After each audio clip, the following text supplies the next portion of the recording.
I saw a tweet from a very prominent pastor who I generally really respect, but he said that anxiety is evidence of not trusting God. And I just thought, wow, if you want to come at me and talk to me about not trusting God when I am having a response in my body based on something that I have lived that was not my fault, and that I'm having to trust God in ways that I never could have guessed or predicted, you can go ahead and do that. But I think that is a gross misrepresentation of both Scripture and the character of God. Just because I don't believe or agree doesn't mean I can't learn from you. Why did you have to bring that up? Okay, that one I'm super embarrassed about. Do you like me? Do I like you? Yeah. As an individual or as a podcast? Just as a person. No, I like you. Okay, cool. Yeah. Cool. And I don't have any interest in appearing to be stronger than I am. I ain't bow to Nebuchadnezzar's statue. He gonna lead. You feel me? How do we love people who see the world differently than we do? What would it look like if we truly loved all of our neighbors? Could listening to their stories be the first step? This is Seacoast Church, and there's way more to talk about. I'm Desiree Clement, campus administrator of our West Ashley campus. In part 2 of our mental health series for Mental Health Awareness May, the discussion addresses the ways in which mental health is misunderstood in the context of spirituality, specifically within the church. Why is it that Christians favor categories and formulas when it comes to what may be the most beautifully complicated thing on this earth, and that's a human being? Why isn't there more compassion and more open-handedness in the layers of humanity that no one outside of the person struggling can really have a thorough understanding of? A complexity that oftentimes the very person struggling hasn't complete understanding of.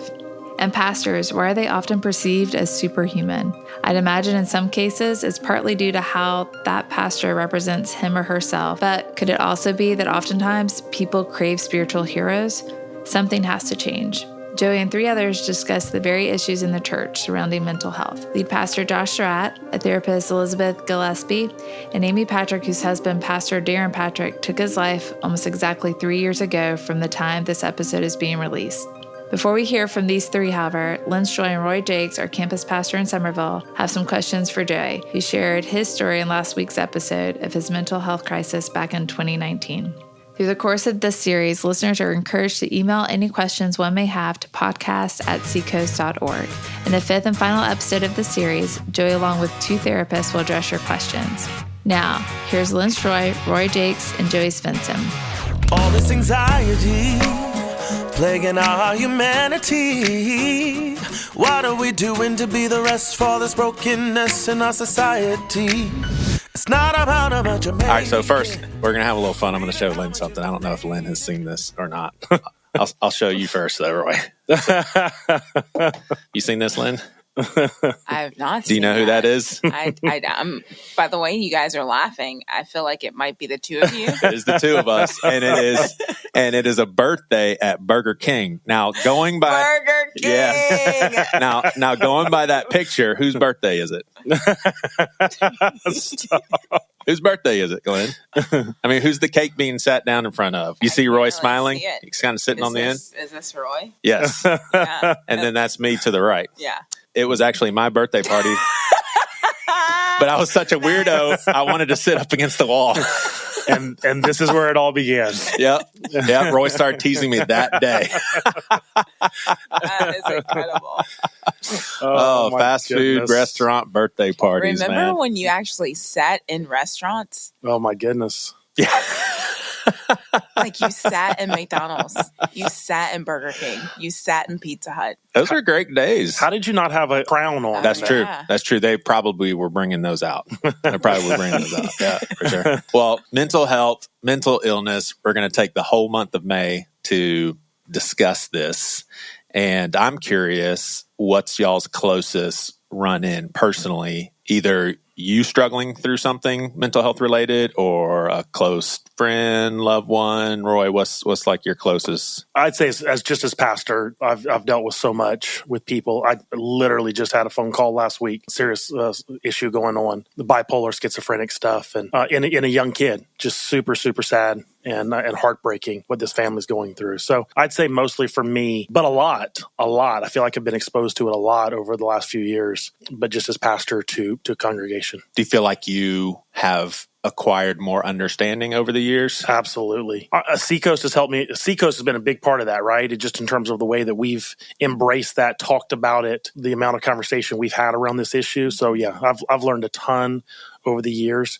Still, it's interesting. I think if the question's asked, like, do you feel like you understand mental illness? The truth is no. I still don't feel like I understand it, because there's just so much. I mean, it's mind blowing to me. Like, I just don't understand. But the empathy, sympathy, I'm not sure what's the right word there, but my level of quote unquote understanding, being able to walk with families without just going, oh, just pray harder, right? Or, suck it up. But certainly my ability to just walk with families through it has grown tremendously. Yeah. How often have you told someone, I love you, I'm here for you, but you need to find someone that's professionally equipped? Is it an often occurrence when you talk to someone, you're like, this is above my head? 100%. No, I've gotten real comfortable with that. Just knowing that I'm not equipped. So I tell people all the time, I want to be your pastor, and some of that can include some counseling, a little bit of pastoral counseling, but I can't be your counselor, your professional counselor. I certainly can't be your doctor. I certainly can't be your psychologist. I've come to a point where I clearly understand what I'm capable of and what I'm not capable of, and real comfortable saying, you need to seek somebody bigger than me. Yeah. Even before I hear, honestly, a lot of times what I try to do is before I hear their story is I just say, hey, I'm glad to meet with you. I don't, but just so you know, I don't claim to be a professional counselor. I'm a pastor. I was trained to be a pastor, not a counselor. Which is huge, by the way, because I think a lot of pastors, in fact, people will hear Amy Patrick, a therapist friend of mine, Josh, and myself, we talk about the fact that, according to this therapist, she's a Christian woman, and it is a problem. Pastors trying to 100%. take more stuff on that they have no business trying to handle. I agree 100%. 100%. We for some reason, we've taken on that job description. That's supposed to be part of what we do. Again, I tell people all the time, I can counsel you from the Bible. As a pastor, my job is to help you understand what does God's word say about your situation. But there are so many things beyond that I'm just not equipped for. Some are, and to their credit, awesome. I know some, even right here at Seacoast, some of our pastors have taken the steps of getting some certifications, getting credentials, because they wanted to do more in that. That's awesome. What about you, Lynn? The year after I graduated from college, moved in with some friends, and I was working at a law firm. Another girl was working at the law firm, a coworker. We became friends through working, and she ended up having a life event and lost her housing. And so I invited her to come live with me and my friends. And she ended up having a mental health crisis during that period. And how old were you? 21. Dang, 21. That's pretty young to encounter something like that. Yeah. That your only roommate? Just the two of you? No, there were three of us. Okay. She moved in with three Gotcha. other girls. Okay. So there were four of us in the house. But it was one of those situations where it was my idea for her to move in, because we were like in our 20s and we were all working these salaried jobs. And I was like, we could have rent that was less than $200. So when she started to have the crisis, the other two roommates that I'd grown up with, they were friends. They were like, you have to handle this because you were the one who invited her to live with us. And so you did this, Lynn. Yeah. And I think for her, it's something that she has struggled with all of her life. But the event that happened in her life, I think, and I'm not a doctor or clinician, but I think that helped to trigger some of what was going on. And so her mom lived in Virginia, had to get her mom to come down and sit her down and tell her she needed professional help. And so just watching her on that long road, and even, walking, we're still friends. Mm-hmm. And so like walking with her, it was really interesting because she would stay in her bed unless it was time to go to work. And every morning I would like wake up, knock on the door, and like make her get up to come to work. And one day our boss pulled me in and was like, she's going to lose her job if she doesn't get it together. Even looking back on that in a time though where I wasn't walking with the Lord and I was in my 20s. And so even some of the support that I was there for her and helping her in, some of it was it was selfish. It wasn't, I don't think at the time I like recognized what do we need to do to get her healthy? It was like, hey, this is crazy. We need to like fix this situation. Mm-hmm. And it was kind of more about what was going on in our home than like, hey, what's going on with her? And so over the years, like being good friends with her through decades and seeing, the struggle that she's gone through, it's kind of shifted that perspective. How long ago was that? Sorry, I didn't mean, I'm not. Are you trying to figure out Lynn's age? No, I'm not. It was my 20-year college anniversary is this year, so it was 20 years ago. Well, I think the interesting part about that is to hear Lynn say, like, boss called and says she's going to lose her job if she doesn't get her act together. Like 20 years later, I mean, like, how much have we grown in this area, right? Yeah. Like 20 years ago, a mental health, a mental illness crisis like that would have cost you a job. Yeah. Would it cost you a job in 2023? Or have we gotten to the place where, I mean, obviously here at Seacoast, we show grace in that area, but does the rest of the world, have they caught up to that? Well, it probably depends, but I'll tell you this much. If the media were to ever get a hold of a business that fired someone because of mental health, they'd be grilled. Right. You know what I'm saying? Like that's not acceptable anymore. And that's what struck me, Lynn, is his words actually no fault of his own. I mean, to him, it was, she needs to get her stuff together sort of thing. But man, that's a tough thing to hear if you're actually going through like a mental health crisis. It's like, I know I need to get my stuff together. Can you figure that out for me? And 20 years ago, a lot of us probably thought like that, right? Yeah. Oh yeah. Yeah. Listening to last week's episode, the question came up to me, like, why did you get off your medication? Like, what caused you, like, what motivated you to do that? Yeah. So I remember I got on medication for the first time in 99, so 25 years ago, and kind of an up and down battle. It was not a quick fix. In fact, I played around with, or the psychiatrist played around with different medications. I don't think that they really took effect until like 2004. Mostly on between 2004 and 2019 when things fell apart. But I got off my medication because I felt like I was in really good physical shape, mental shape. I had been getting some therapy, and there's side effects with antidepressants, especially SSRIs, libido issues, kind of subdued emotions. I like to be emotional. I like to watch a movie and lose my heart to it sort of thing. And that kind of stuff is just really stifled. So that was motivating enough for me to say, I got to at least see how I respond to no medication. Like I got to see, because if I can be off, then I would like to, because I don't like the side effects. But I will say this, Lynn, having gone through what I've gone through now, I mean, it would take a chariot from heaven with a slew of angels saying, you need to get off your medication. There's just no point, because it really is, for me, choosing medicine and then some of the negative stuff that comes along with it, or choosing without and maybe dying. I mean, that's basically what it comes down to me. I mean, you remember when I went through what I went through. I mean, I was in danger. Absolutely. Yeah. When you made that decision to go off, did you consult your doctor in that, or did you do it by yourself? Lynn. Did you talk to Priscilla? So I had experience and I had the knowledge of how to wean myself off. And so this is me trying to defend myself. So when I talked to the doctor after the fact, he said, "Nah, yeah, you weaned yourself off in the way that I would have told you, but bottom line, I had no business doing that on my own. And worse is I did it with Priscilla not knowing. And that's just horrible for me to do that to my wife. When I told her, I felt like I was in good shape, Just interesting, Joey, what 1990, so you've been on medicine since 1999, or you had been? Except for a few years, pretty much have been on medication. Take us back to 1999. Like, what was going on that you felt like you need to be on medication for? Well, so here's the thing is my dad has suffered from anxiety and depression for most of his adult life. And so my parents started seeing things in me, and they suggested, hey, you may be struggling with things that your dad struggles with. And I was not having any of it. I thought it was like spiritual struggles. Like I was like, no, if I get my faith right, if I start doing this right, then that kind of stuff will work itself out. Well, it's kind of a funny story as far as how I realized it. But basically my brother he was in Greenville. I was in Rock Hill, both of us in college, and he was setting me up with a blind date for Saturday night. It was no big deal, but I was kind of looking forward to it. This will be fun. He calls me maybe like 4 or 5 in the afternoon. He's just like, don't come. It's off. She's not going to be able to. And I sat on my little couch in my dorm room, devastated, just absolutely. I was like, what am I devastated for? And it was like the first time I realized my brain's not really working. Because, I mean, a normal functioning brain would be like, oh, dang, well, let me call my buddies and we'll play video games. Yeah. Not devastation over a girl I don't even know. Sure. Wow. I want to ask y'all this. So how do you guys respond? Be as honest as you can when you hear of someone that's on medication for mental illness. What's the first thing that goes off in your brain? Like, how do you respond to that? I don't know that anything goes off in my brain now. Yeah. Like, I have a lot of friends who are on.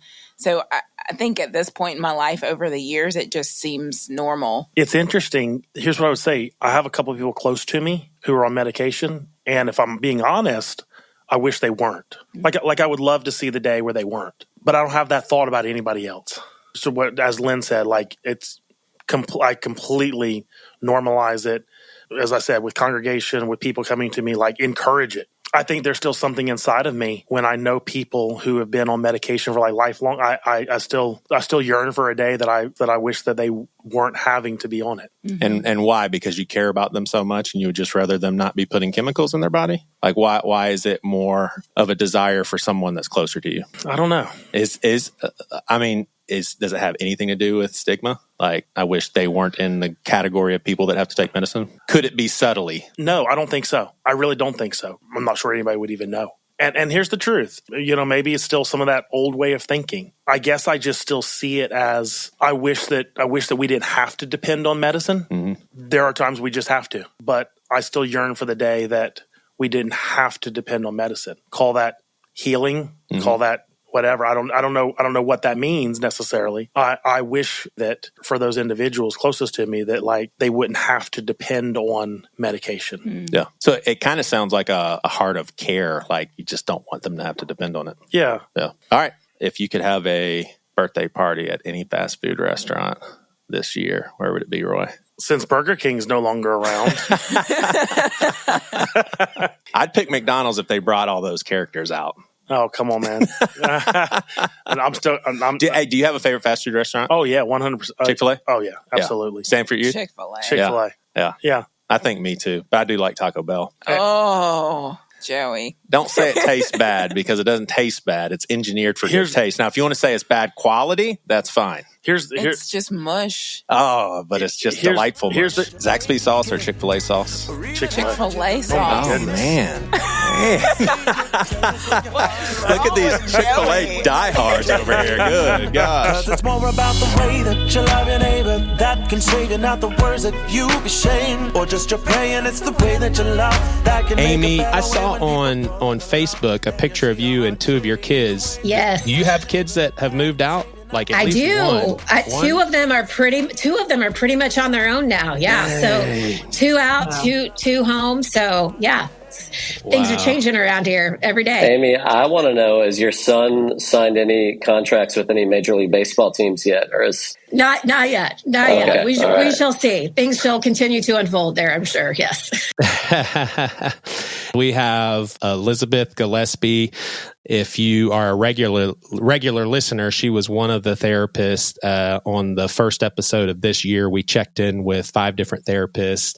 You should check that episode out because there's some very helpful stuff. But her husband and I graduated from Winthrop University together. Now you guys are way out in Colorado, right? Right. Way far out. Yeah. And you've been a therapist for how long now? 12-ish years. 12-ish? Yeah, ish, somewhere around there. Awesome. Yeah, I also tend to work on church staff on and off, often than the two of them together. Gotcha. Cool. Just a little bit of a timeline. Josh, you had to walk through 2 very serious situations on your staff with a mental health crisis. And one of them, we're still looking at it, but one of them turned out all right. And that's me talking right now through a season where I'd say turned out all right is fairly subjective, but All right. Now I don't know how to visit the other side of this now that we're all laughing. Goodness. One of them had a tragic ending. Josh, did you think a lot about mental health, mental illness? Had you been given any reason to really have that on your radar before I really had that horrible season in 2019? And then obviously Darren tragically taking his life. I mean, I feel like probably like a lot of pastors around this topic. I have been growing in my education on it over the last decade or so. Just for a little bit of context, my wife, Lisa, who helps me lead around here, when she went to medical school, she ended up starting to take some medication for an anxiety disorder that she had. That for the longest time, we didn't know how to handle it, tried to pray through it, tried to address other issues around it. And medication really helped her a lot during that season. So I think having walked through that with her, the hard part with mental health is it's such a broad range of, topics and issues that are under that umbrella. But with anxiety, I had at least seen where, man, that medication really helped her a lot. And then from there, she was able to address some other things that were going on too. But no, I don't know that it was high on my radar in terms of something that I had to deal with on a day in and day out basis, or at least that I knew I was dealing with on a day in and day out basis. I think I probably did deal with it a lot more with people on our team and people that were close to me, but we didn't really have a lot of language or understanding for how to talk about it. Yeah. Amy, there was a night where I just remember also clearly just because of the gravity of the situation, but Priscilla and myself met with Pastor Josh and Lisa in the depths of my despair. And I asked Lisa recently, because I could tell she was really wanting me to check myself into the hospital, all but making me could tell that's what she wanted. And I asked her later, I said, if what had happened to Darren had already happened and we were sitting in that office, like what would your resolve have been? And she was just like, yeah, I would have done everything I could to basically force you. Amy, I reached out to you about this conversation. You are hesitant to just stamp the mental illness label on what happened to Darren because there was never any sort of diagnosis along the lines of like clinical depression. Am I saying that correctly? Right. And I have obviously had to look at these issues pretty closely, and I'm certainly not implying that there wasn't something in the realm of a significant mental health challenge or a mental health diagnosis going on with Darren. But his story is different, even from some other, pretty prominent pastoral suicides where there was a very clear diagnosis that someone had been dealing with for years, that people had been concerned about for years, and then, having a tragic end. I think sometimes what happens on the topic of suicide is that everything gets lumped under that category. And I think I think we can obviously say that if someone does that kind of violence to themselves, something has clearly deteriorated quite a bit, on a mental health level. But I think there are a lot of reasons and a lot of nuance and a complexity around the issue of suicide. And frankly, I think it's disrespectful to survivors and to people who have died in that way to simplify it too much in that way, or to give just one reason. Clearly, it was a mental illness. Well, I think there are way more reasons than that. It's really important to me in general, I think, in what I've lived and what I've learned, to honor the complexity of our humanity. And so, which I think sometimes we don't know how to do, frankly, in our evangelical Christian circles. And so that's kind of where I was going, with that concern, is that I'm not saying that that's not possible or probable as far as what happened with him. The answers just aren't that simple. Yeah. And I asked Chip Judd, so any new listeners, he's a pastor on staff and kind of our resident therapist. He literally watches out for the staff and our mental health. And one question that I kept asking him on the other side of my mental health crisis was, Chip, obviously I have a clinical disposition, I guess you could say, for depression, anxiety, going back to childhood. But he used to tell me when I was in the real thick of it, he would say, Joey, got to remember this is something happening to you. It's happening to you. In other words, this isn't something that you need to be necessarily thinking, hey, what did I do? How did I bring this onto myself? And the pushback that I would always give him, though, is there has to be some responsibility, and not necessarily anything for me to feel guilty about, but things I've believed in the past, things that were told to me in the past. There had to have been things that I did in addition to the chemicals in my head to bring me to this place. And it just kind of seems like all one and the same. And so, Elizabeth, I would just put it all in the category of mental health, our past, our upbringing, our parents, abuse, everything. And then maybe some people also have some challenges with chemicals in our head that even makes it worse. But how would you address what Amy just said as far as where she would put all this? Yeah, Amy, I love what you said. I'm really appreciative of you naming the complexity of it and also the disrespect and that comes with the oversimplification. Like, I just kind of the othering, like, okay, we're just going to put you in this category, then I don't have to worry about it. And so thank you for saying that. I do. There's mental health. It's exactly how you said it, Joy, right? There's this huge umbrella and every single one of us falls under that. We all have a degree of mental health in the same way we have a degree of what we call physical health that we think is separate and different. I don't really think that.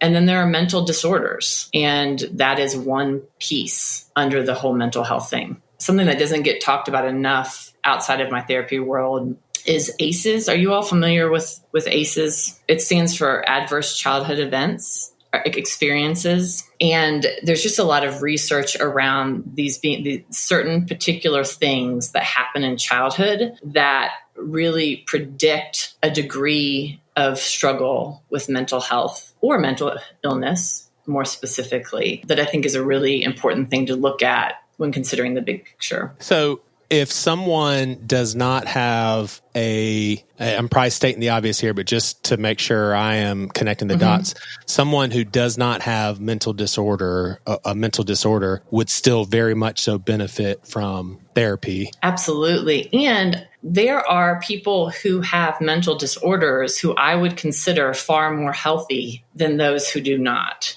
So it gets kind of messy with this question of health. I think we all know several people who are depressed, and it looks really different in each person. And the way they engage with it looks really different. And so I also kind of like to separate that piece out.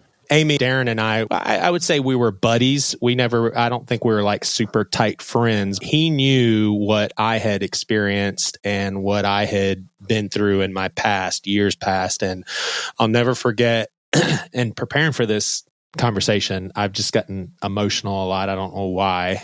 Well, I guess I do know why. It's an emotional topic, so forgive me if I get a little choked up. But I remember him calling and just, I know that voice. I hear that voice. I know what it feels like. Basically, he was inconsolably crying, talking, and he just basically said, Joey, what did you do when you were in this position? How did you continue? When I hear someone talk from that posture that I'm so used to being in myself, it's just such a heavy deal. And I say that because that has depression written all over it. And so, Elizabeth, would you say that it would make sense to say that Darren was depressed, but may not necessarily the mental illness of depression? I'm just trying to figure out, like, is there a distinction between the two from a professional standpoint? Like, if you're talking to someone and they're going into their history and you're like, well, my gosh, no wonder you're depressed. I mean, not too many people have to go through the sort of stuff that you went through,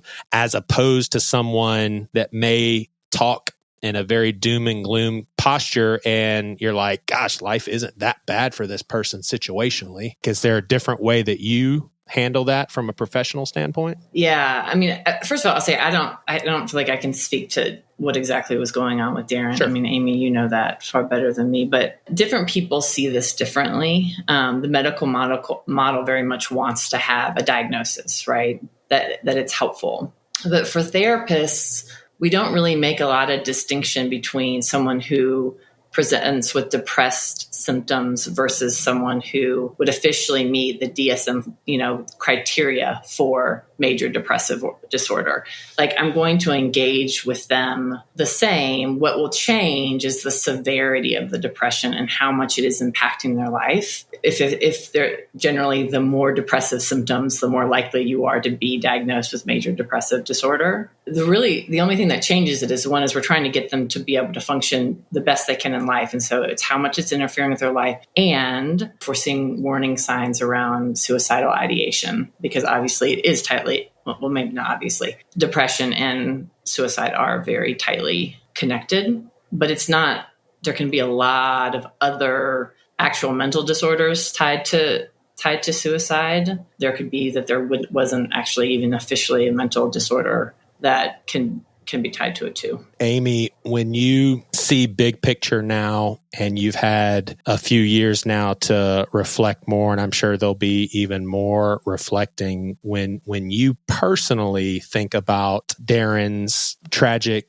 end, do you see it clearly in one way or another? Like, you know more about that man than most people on this earth as far as what he grew up with, his life experiences, the things that he didn't get in life that people need for a healthy life. Do you see it as kind of just this lifelong trajectory and the unfortunate, he never really got the deeper help that he needed? It's really, in one sense, it's not hard for me to look at Darren's life, and it wasn't hard for him to look at his life and understand a lot of the trauma that he experienced, some of even just the proclivity of his own temperament and how that interacted, with the family he grew up in and trauma and, lots of things put together. But his story is not one that is quite that linear and clear cut. And frankly, I think a lot of people's stories aren't nearly as linear and simple as we would like them to be. And so, many people who knew Darren would say he had made tremendous progress in a lot of areas. I can certainly say that about him, that a lot of things had changed, in him for the better. And I've talked before about a level of mystery here that I've had to learn to accept and get comfortable with, not as a means of denying anything. And as I said clearly, when someone ends their life in this way, there's at least a level of despair that is, a level of hopelessness that they don't feel there's any way out of. But, in his case, it's just not that this or that, one or the other, black and white, cut and dry. And I think for many of us, it's not that simple. Yeah. I would imagine you probably tried to, stay clear from a lot of the ridiculous chatter online days within him taking his life, but how brutal the church can unfortunately be and it's something that I think in recent years I've really just slowed down to, for lack of better words, appreciate just how much is involved in someone's history and their story that, we talk to people in casual conversations and day to day, and we have no clue what that person's been through, what that person is going through at that moment. And it seems like of all people, Christians should be the ones that live in that place of, man, we need a redeemer. Everybody needs a redeemer. And like what he went through, whatever caused this to happen, it was so bad that he did not feel that there was any other solution. Like, why isn't our heart's first response grief instead of trying to find blame? Like, what was the most frustrating thing when it comes to what you saw in the church in regards to what happened to Darren and then mental health in general? Yeah, I mean, I think there's a lot of elements to that question. On one level, I understand that we want to simplify things and categorize things because we feel safer when we can do that. So, and I understand my own inclination towards that. If we can simplify it down, then it feels more like something that we can control. I think one of the biggest frustrations for me, and I've heard this from other, survivors, is sort of, particularly with suicide, this simplification of, well, I wish they just would have had someone to talk to. And then people usually add, if you need something, I'm here for you if you need to talk to me. And I think, even in this circle, I've got Josh on here, and Darren had people to talk to. Like, it wasn't just an absence of that. And I understand that we just want there to be an easy answer. Well, if everyone had this, well, it's not that easy. While I understand it, I think it's sloppy and negligent. But I also think, honestly, a lot of Christians have not grown up in a church context that really gave us a lot of room to understand the implication of our stories and what we've lived after salvation, and even an understanding of like what is made new. Like, yes, we have a new identity. Yes, we are in Christ. Yes, our destiny is changed, but that doesn't mean our history is erased in the sense of not having implications in our brains and in our bodies. And so I am deeply concerned about some of the spiritual bypassing that happens around that just does not allow for people to be able to process those things. I'm very concerned. I appreciated what Elizabeth said a moment ago about our physical health and our mental health not being different things, because I think the church has not helped us understand how to be connected to our bodies.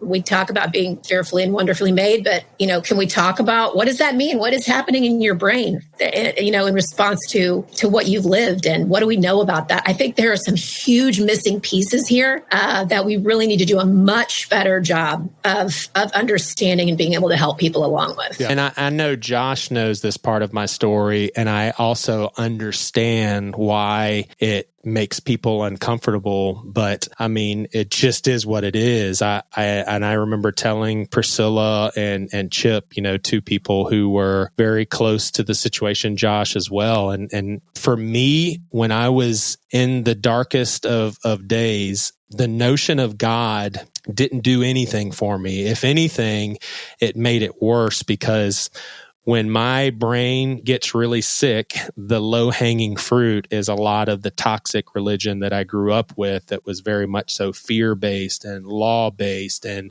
oh my gosh, if I do this, am I going to go to hell? And those sorts of things, when my brain is broken, that's the kind of stuff that comes to the surface. And so here I am trying to navigate finding peace with God. And that's the very challenging thoughts about God. And so I want to say Chip even told me, just like, look, right now, just lean on our faith. Like, you don't need to think about God. But I think that's a tough one for Christians to wrap their mind around, is the same organ that is utilized when we taste food is the same organ that's utilized when we think about God, when we commune with God. That's just how God made us. The brain, that is the organ that interacts with things. That's the organ that prays. When that's broken, there's a chance that the sorts of things that are the default go-tos that Christians go to for peace and support in God may not be there when someone's brain is broken. Elizabeth, how do you feel about that? Is that like an important thing for Christians to be able to wrap their mind around?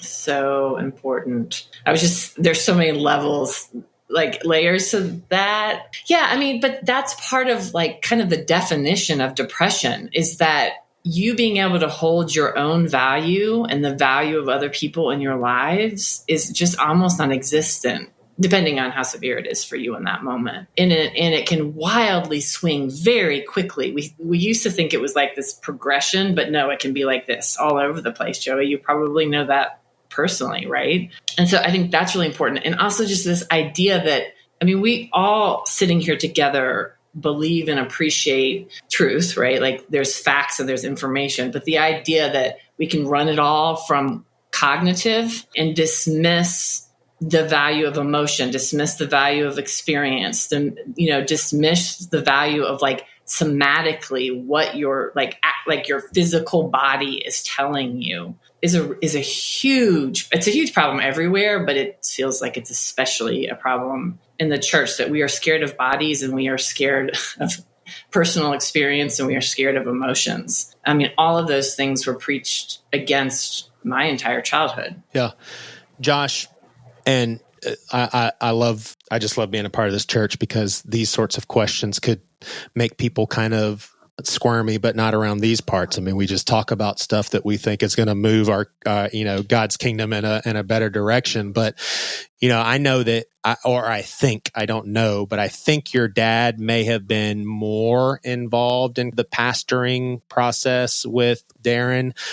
Obviously your dad's not here, so I'm asking you, and Amy, I would be curious on your thoughts, and then Elizabeth, maybe from a mental health perspective when it comes to the church. But Josh, when you look back on all of this, do you think to yourself, we could have done this a little bit differently, or maybe we should have done more of this or less of that?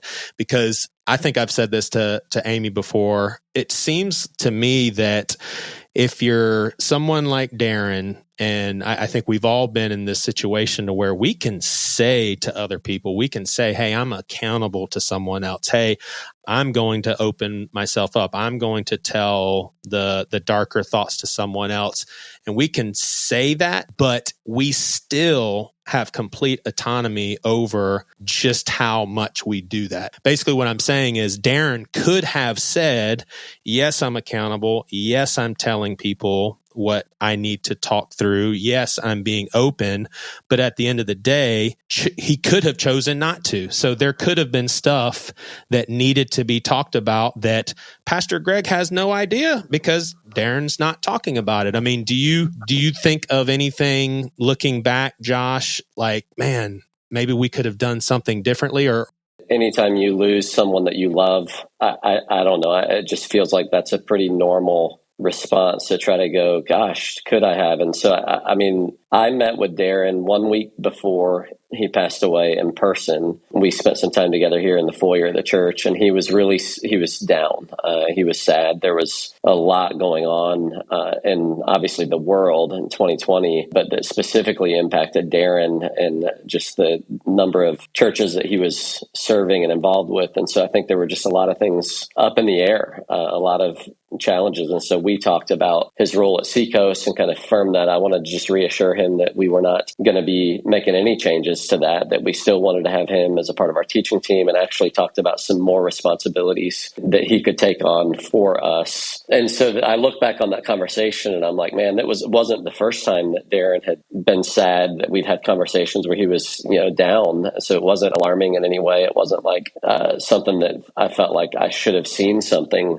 And then my last conversation with Darren was about 3 or 4 hours before he passed away. He was at a meeting with us, and I'm sure I don't know if I've shared this with you, Amy, or not, but man, he felt so good. Like he had taken what we talked about the week before in terms of his increased ownership of some of our series, and he laid out a series that we were going to do on Acts and his availability and where it was and all of that stuff. And so, that conversation, I was like, man, I don't know that I could have seen anything there. And that's why I love what you said earlier, Amy. And I just think it's really important for us to understand, because I walked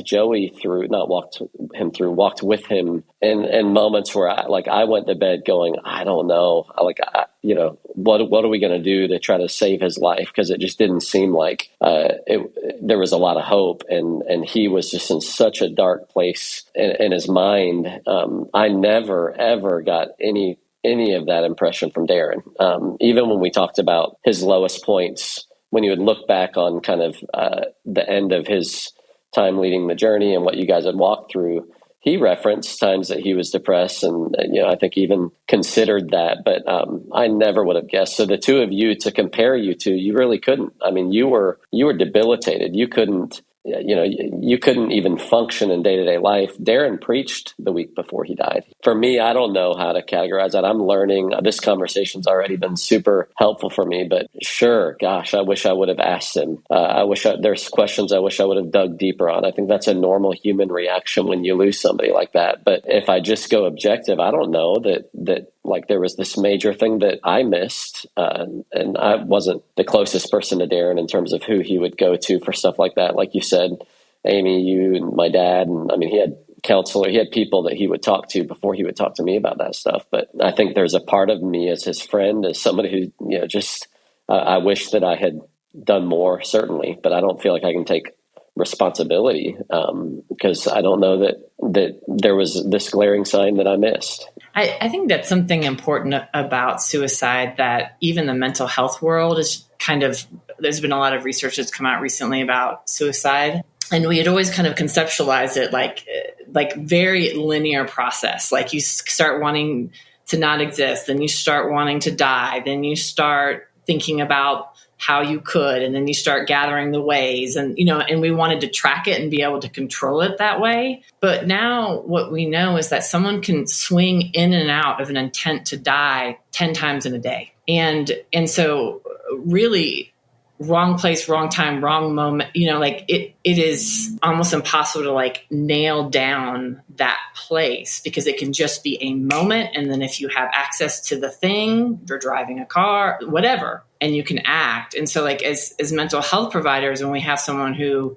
if we know that they have suicidal ideation, is just trying to work with those moments when if there's something there, they're going to do it. I have permission from my client to share this, but one of my client's husbands, we knew he was going to kill himself, and we did everything we could. It was all consuming for months. And at the end of the day, we couldn't stop it. And that if someone wants to die consistently enough or at just the wrong time, they are. And I think the last thing is I think it's sometimes not even just like, and I don't know what the case was with Darren, but like, it's not even just that people are intentionally withholding information about what's going on with them.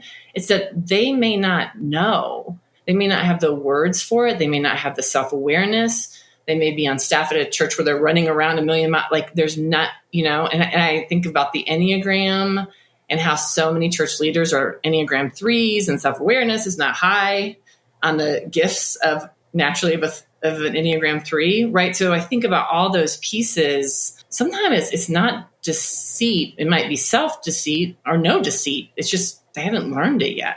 Yeah, Josh, exactly what you compared with Darren and I. That's why Darren's suicide was so confusing for me. And obviously now I recognize, well, duh, everybody's different and brains are different. But I've just walked through knowing what it felt like for month after month after month of just immense sadness. And it just, over time, I just felt forced into this place of there's no other way out. There's no other better solution for my family.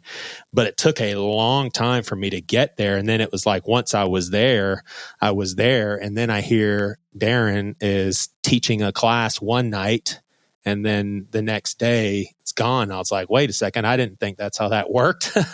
I just walked through that myself, sort of thing. Elizabeth, I never heard it articulated that way, that like within one day, someone can go in and out of sincere plans to end it. I'm curious just to speak in general terms on the pastoral role. And I think how confusing the notion can be that, hey, we're looking at these people for leadership, and they're obviously a pastor for a reason because they've been called, and they've been called because of such and such and blah, blah, blah. And we forget human beings that are susceptible to depression, anxiety, suicidal thoughts, addictions, bad mistakes. I mean, pastors are just like anybody else. Is there a consistent problem with how churches view the role pastor and what the sort of expectations there are for pastors that could possibly put them in situations to where it is harder to be healthier mentally? 100%. I'm actually a pastor's kid, so grew up watching in the South, grew up, it feels a little bit calmer out here in Colorado around those things. But yeah, I mean, it's just such it's just, first of all, it is such a demanding job.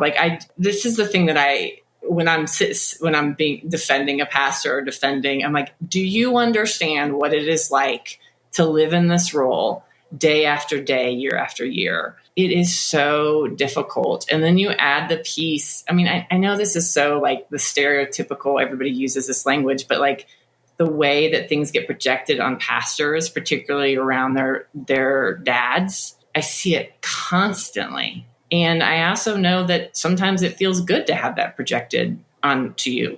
You want to be the person's savior.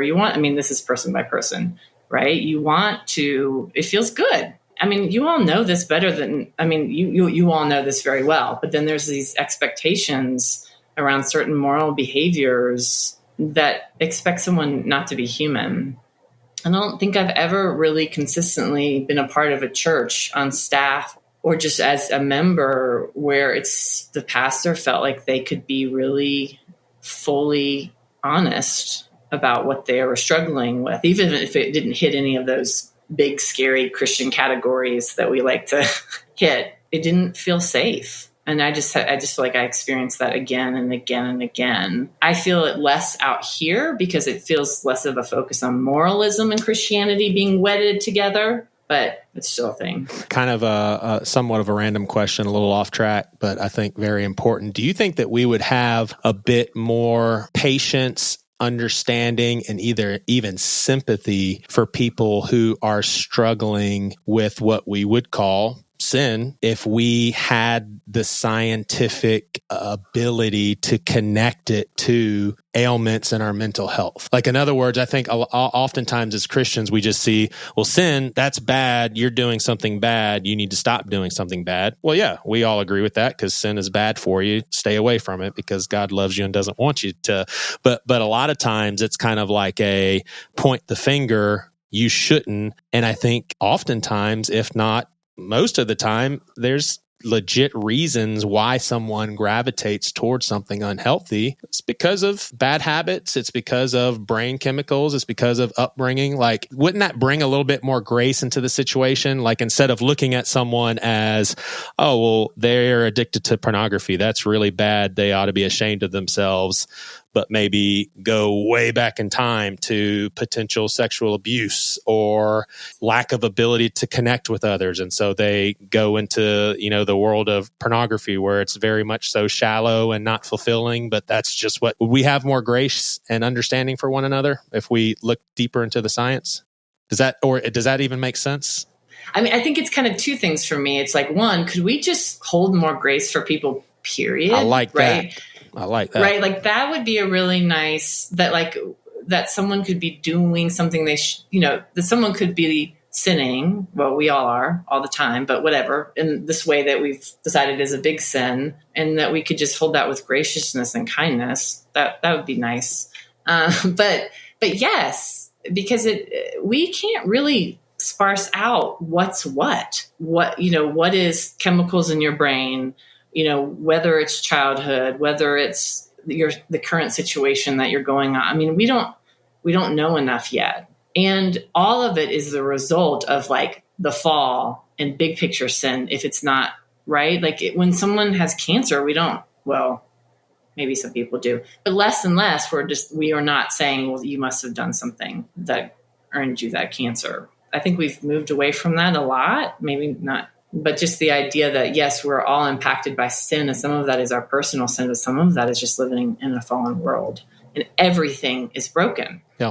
Do y'all think that we should be more careful with the sorts of words that we throw around? And I'll give you one example. And this is just, I'm not offended. Like, it's not like I can't believe this, but it does give me pause for thought. And I'm like, man, I wish we wouldn't use this word so flippantly. But when I hear pastors or even in worship songs throw the word anxiety around, I'm reading you. I know what you mean. You're basically saying, because even most translations of the Philippians passage, it even says, give all of our anxious thoughts or anxiety. But I think what we're talking about there is worry. Like, okay, my daughter is out with friends right now. I could be worried, or I could say, God, I trust you. Please give me peace that passes all understanding. I know that you're with my child. But when we throw anxiety around and we don't, like in a sermon, and I've heard somebody at Seacoast do this, and I was very appreciative, but there was like a distinction made. Hey, I'm talking about worry. This is what we're talking about, your day-to-day worry. We're not talking about clinical anxiety. That's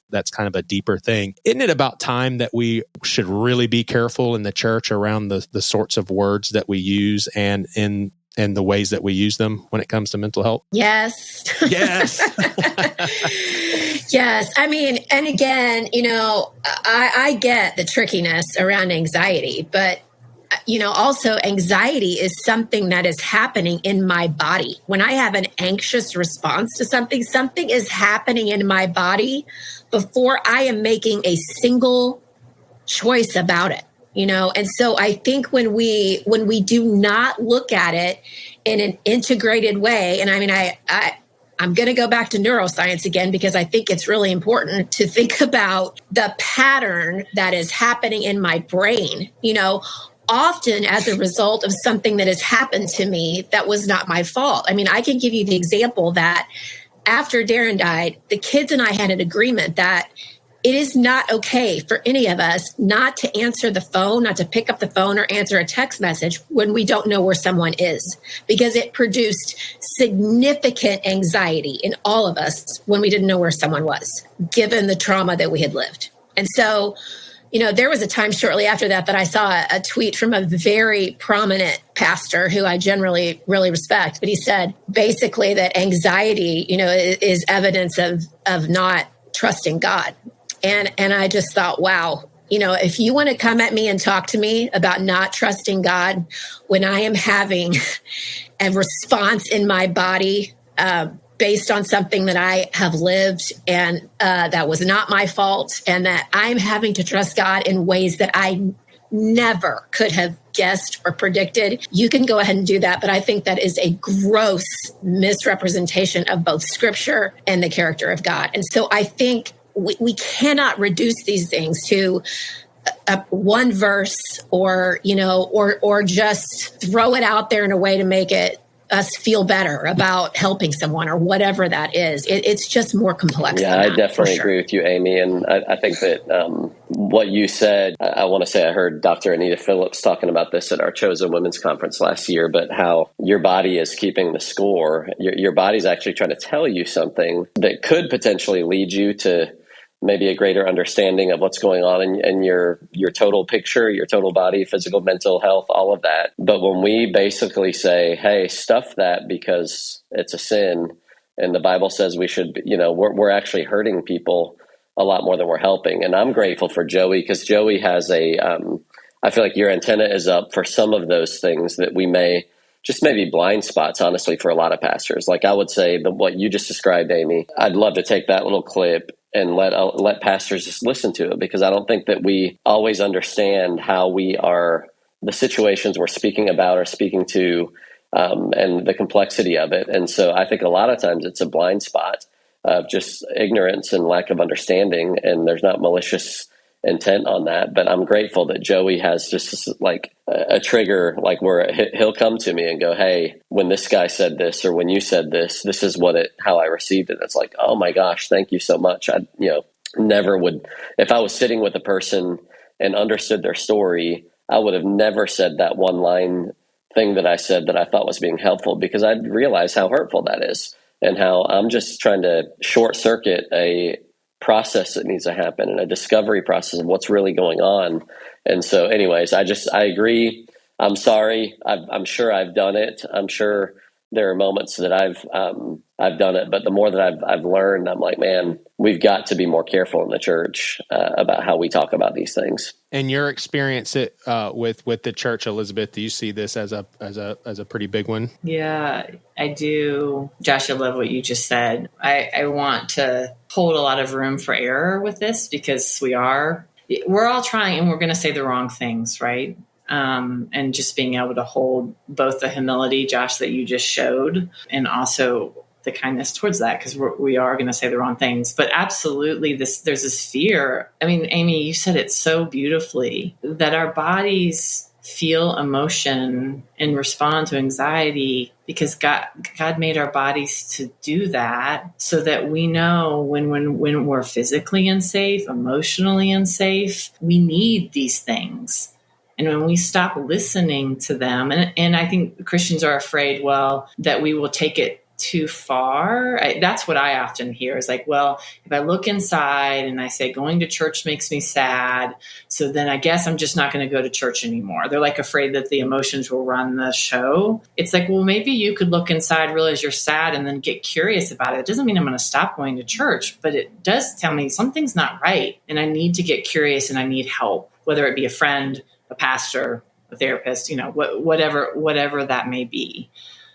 Because we are learning so much more about the brain and the body. The research is coming out like crazy. It's out there and it's really accessible, so we can know these things and understand them. Yeah, Amy, just bragging on you a little bit. It was kind of funny at the time, but you felt so bad. And I was like, please don't feel bad. Like as someone who understands anxiety, I'm like proud of you, like that you would do this. But Josh, I think you knew this, but we were recording tons of episodes ahead of time before releasing the Seacoast podcast. And 2 of the episodes was with Amy reflecting on Darren and then reflecting on her current life. And I think it was the first one we recorded, you listened to over and you were were like, I just don't feel comfortable airing that. And it was because you were very in tune, like you could hear yourself and recognize that it wasn't you talking at that time when we recorded, it wasn't coming from a place of peace, and brought anxiety, just you hearing it. And you're like, if we could record it all over or whatever. But all I could think of is, I'm so glad you spoke up, because it would be a horrible thing for me to think of. Every time you thought about that episode that people are listening to, they're hearing what you heard that brought you anxiety. Has that been something that you've been in tuned with for a long time now, or has this been kind of recently you've been more in tuned with your mental health and anxiety and triggers and that sort of thing? Well, I mean, I saw a counselor for years as a pastor's wife, just because I just, hit enough challenges where I was like, I need help. This is overwhelming, and I've got to have somebody to talk to about that. So that part of it was normal for me. I had never experienced anxiety to a significant degree until when Darren was fired from the Journey. And in, particularly the year or two after that, when everything just fell apart for us. I had never experienced anxiety like that in my life. It was particularly the way it manifested physically. Like, I felt like I was nauseous for 2 years, and just living with that feeling all the time, or being able to feel kind of that adrenaline surge of it, when it was worse, was just terrible. And so that absolutely put me in touch with that, and kind of forced me to understand some things in a different way, than I had before about myself, and kind of what to do and how to manage that. Just honestly, just practical strategies for how to manage that, because we were in a significantly anxious, difficult period of life there for a long time. And so I actually think that time helped me later, deal with some of the significant anxiety after life fell apart again, in ways that were worse than before. But I think that learning, I love the word curious, that Elizabeth used, just learning to pay attention, and to be curious about what's happening and ask questions about that before I judge it. I like the definition of curiosity is suspending judgment for a moment to be able to learn something new. And so I think that paying attention to what's happening is not about me becoming self-preoccupied or about self-focus. It's about understanding what's happening in this body, in this person that God has made me to be, and how do I interact with him and the rest of the world, in the midst of that. And if I'm not paying attention there, I can't even begin, to interact with him or anyone else about it. Elizabeth, you obviously haven't been to all the churches in the world, not even close, so you may not be able to speak into this one. But do you think that pastors who do pastoral counseling, do you think that they tend to get into territory they have no business getting into with someone because they don't have the expertise to really talk through something? Do you think that's something that is happening a lot? I think it's happening a lot. It's happened for a long time, and I think it can be exceptionally dangerous. I think I've seen it be dangerous. Yeah. And it's probably, I would imagine it goes back to God is above all things. The spiritual life is like the most important. And so if you're a pastor, you've got the top of the line sort of advice, but not taking into mind just how connected the spiritual is from the mental, and just how closely connected they are. And honestly, probably some pride there too, as far as what we think we're able to offer. But I would say probably most of it is with good intentions. Hey, I just want to help this person.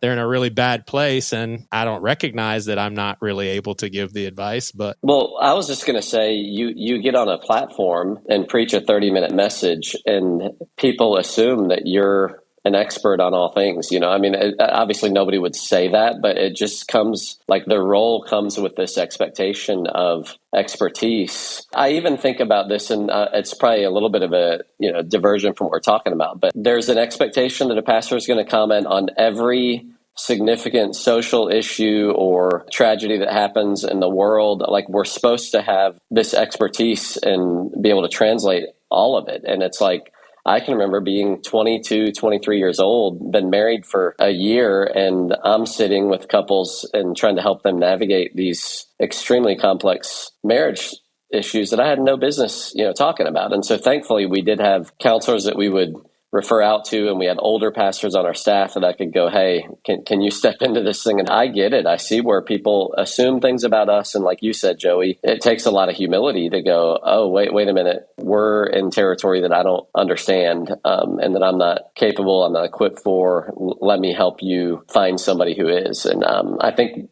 at least at Seacoast, I feel like we're in a lot different place today than we were back, 20 years ago when I was a 22, 23-year-old guy doing all this counseling, but where we just have to recognize, like, hey, this is what we're gifted for. This is what we're called to do. And let's try to stay in that lane. And it doesn't mean we can't speak to different things in terms of what does God's word say about it and how do we do that. But I think that most of the time we stand on a platform and people assume we're experts, and then we start to believe that hype about ourselves and end up hurting people. Yeah, I think therapists are trained not to give advice, right? I think I just take issue with the idea of when therapist or pastor starts giving advice. I want a pastor to speak to what God says. Yes, yes, yes. But that's not the same thing as telling someone what they should do. And that to me feels scary no matter who it comes from, because both therapist and pastor are in a position of power that's kind of scary. And if you don't know what you don't know, right, then if you're a pastor who hasn't been to really good therapy, then you don't even know when you're stepping into that world. In the same way that, I went to seminary for my counseling degree and I took 6 Bible classes.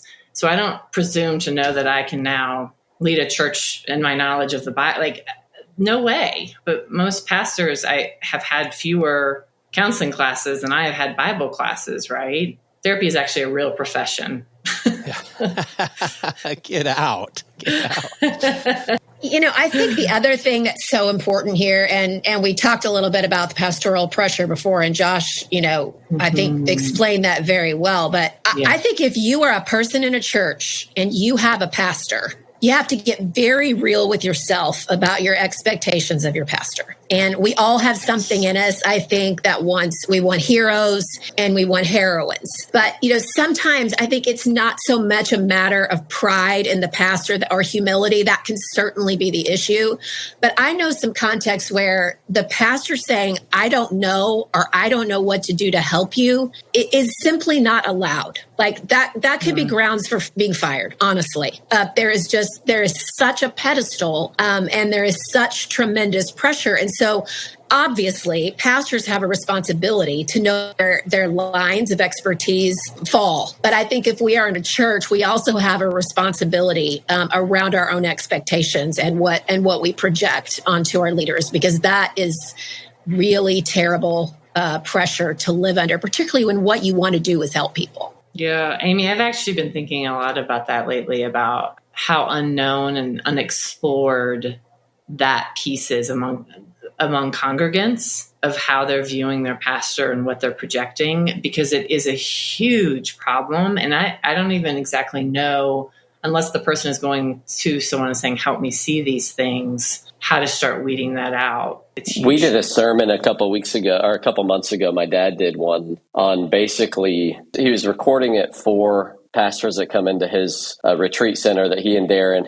had dreamed about and that he's being able to do right now. But he basically did a message on how the church should act towards and handle their pastors, which I've never heard a message on that. And I think it was a really cool starting point. And we had so much feedback, because I'm sitting in the run through going, nobody's going to care about this stuff. I don't know why, we're taking up a weekend, and man, the feedback was like, thank you. I had no idea that you carried this kind of pressure. I had no idea that, when I would do these types of things, it would help. But Elizabeth, I just think we should maybe get a few of us to put our heads together to go, how could we help people have a healthier disposition towards their spiritual leaders without putting them on pedestals? Because the pedestal, it's scary, because we all know what it is to have somebody that we idolized or had in an improper place let us down. It can destabilize a lot of things in our own life. But I also think, man, how scary it is to be on a pedestal. I don't ever want to be on a pedestal because then I'm just set up to disappoint people. I'm set up to fail at what I'm trying to do. And so I think there could be some fun conversations that we could have about how do we get that out? How do we help people with that? I love that you bring it up. I think it's a problem that is at least I don't know that it's solvable, but we could at least do some things that would help people understand. Elizabeth, from the ministry side of things, but given your education and experience in the mental health profession, do you enter into people's situations with the tab open of, hey, this could be spiritual oppression, this could be demonic attack? Is that a part of what you carry from a ministry perspective, knowing what you know about the human mind? Yeah, I mean, I definitely believe that is a thing, but it for right or wrong, it doesn't tend to be my lens, because I don't really know what we would do differently anyway. I grew up where the demons did everything so that we didn't have to look at our own sin. And they were all hard of hearing because you had to yell at them. Like when you're yelling at them, you had to yell. You can't talk to them. Yeah. Yeah. So that may be, I mean, truly that may be just my own like overcorrecting, but I don't know. I don't know how it helps to label that. And then again, how do we even really know? I mean, I know in other countries we see these very clear pictures of demonic influence more than we do in the States. It's just not really my lens as I go in. Yep. Cool. It was good hanging. Thank y'all all. Good to meet you, Elizabeth and Amy. Great to see you too. Yeah. Great to see you and good to meet you too, Elizabeth. Great spending time with you all. Thanks. Awesome. Y'all have a good rest of the day. Thank y'all. When people know that they love, then you see a heart change. Thanks for listening. Don't forget to email us your questions at podcast@seacoast.org. Also in the show notes, there's a link to our podcast Facebook group, as well as a link to subscribe to this podcast. Subscribe now so you're always alerted of newly released content. Thanks for being a listener. When I was cold, did you clothe me? If we really start believing what we're preaching and teaching, then we can bring true healing. It's more about the way that you love your neighbor, not about the words that you be saying, or just your praying. It's the way that you love that can make a better way. When people know that they love, then you'll see a heart change. The way that you love your neighbor.